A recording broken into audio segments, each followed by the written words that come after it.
trabaho mo into the details, paano mo makikitulong siya sa details? Sa aking dalawa po. Sa akin po corporate experience, nagsimula po ako sa pinakamababa bilang accounting staff. Naging admin officer, naging supervisor, tapos ngayon po ito pong i-assume ko nandoon na po sa higher strata ng management. Sa lahat po ng pinagdaanan ko po na iyon, meron po akong nakuha skill na tulad na doon sa una ko pong trabaho, nagkaroon po ako ng skill sa accounting. Sa sumunod po, nagkaroon po ako ng skill naman po sa pag-manage naman ng tao. So, ito pong mga nag-gain ko po na experience from this, from the corporate po. Maaari ko pong mai-apply sa grupo po natin mismo. Lalong-lalo na po, sir, ang pinaka-importante ko pong natutunan ay ang pakikisama. Yun po talaga yung pinaka-importante para as manager kasi o sa leader, kailangan you lead by example. Na sa'yo mismo nanggagaling, sa'yo mismo nakikita, yung iyong sinasabi, kumbaga po, walk the talk. Ayun po.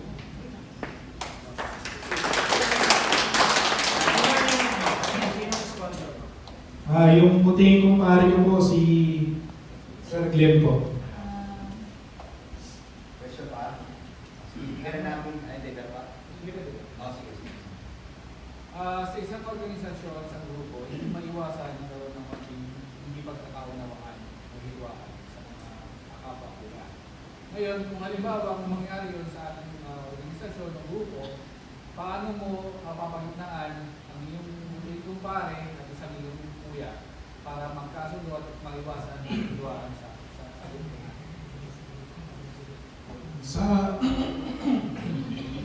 Sa amin po, pagdating po sa pagiging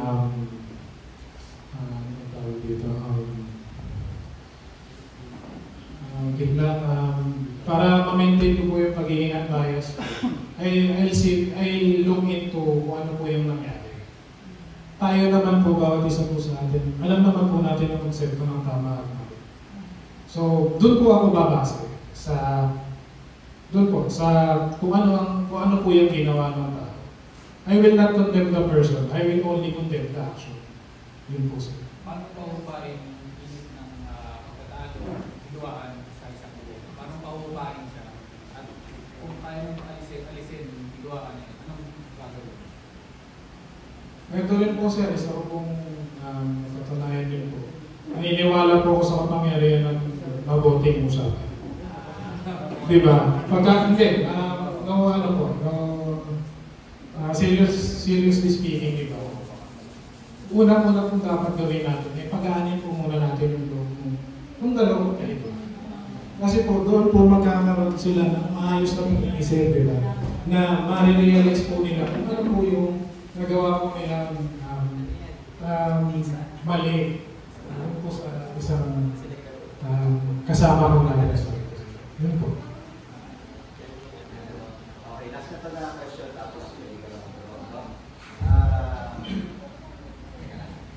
actually, napakaganda ng mga sinabi mo. Napahanga mo ako. Ako kasi magiging presidente mo.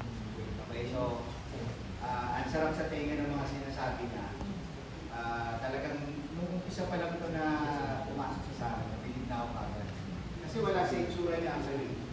Ang itsura niya kasi parang gagawa ng pagbuhan. Pero totoong buhay pala, magaling at mabait pala itong tao. Tapos po,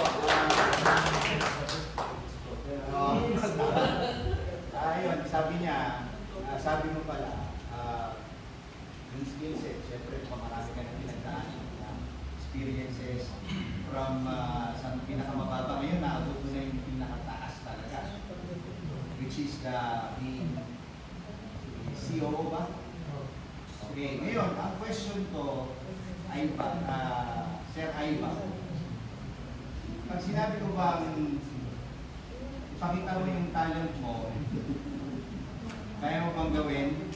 At kahit konting ano lang, para mag-sinas yung mga inaano. At bigyan mo ng konting linya ng Patay ka. never knows,